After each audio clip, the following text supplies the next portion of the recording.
রাস্তায় বেরোনোর আগে জেনে নিন ট্রাফিকের হাল হদিশ। সকালে ব্যস্ত সময় কোন রাস্তায় যানজট, কোথায় গাড়ির গতি মসৃণ, তার খবর এখন এবিপি আনন্দে। এই মুহূর্তে আমাদের সঙ্গে টেলিফোন লাইনে রয়েছেন সার্জেন্ট ট্রাফিক কন্ট্রোল অমরনাথ কোলে। কথা বলে নেব তার সঙ্গে। অমরনাথ বাবু, আপনার কাছে শহরের এই মুহূর্তের যান চলাচলের পরিস্থিতি জানতে চাইবো, পাশাপাশি জানতে চাইবো আজকে শহরে কোনো মিছিল বা রাজনৈতিক কর্মসূচি আছে কিনা যার প্রভাব পড়তে পারে যান চলাচলের উপর। নমস্কার, আমি ট্রাফিক কন্ট্রোল রুম থেকে বলছি। এই মুহূর্তে সর্বত্র শহরের যান চলাচল স্বাভাবিক আছে, তবে যেহেতু অফিস টাইম একটু প্রেসার আছে সমস্ত জায়গাতেই, কিন্তু আমাদের ট্রাফিক মুভমেন্ট এই মুহূর্তে সমস্ত জায়গাতেই আছে। কোনো জায়গায় কোনো কনজেশন রিপোর্ট এই মুহূর্তে এখনো পর্যন্ত আমাদের কাছে আসেনি। আর আজকে শহরের মিটিং মিছিল যেটুকু আছে, আমাদের দুপুর দুটো নাগাদ আর এভিনিউতে একটা রাজনৈতিক সমাবেশ আছে। এটা মোটামুটি 2000-2500 মতো ক্রাউড হবে।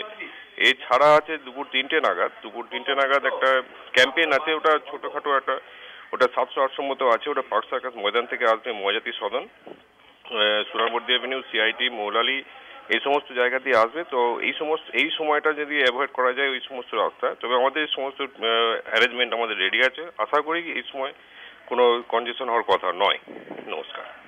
অনেক ধন্যবাদ আপনাকে।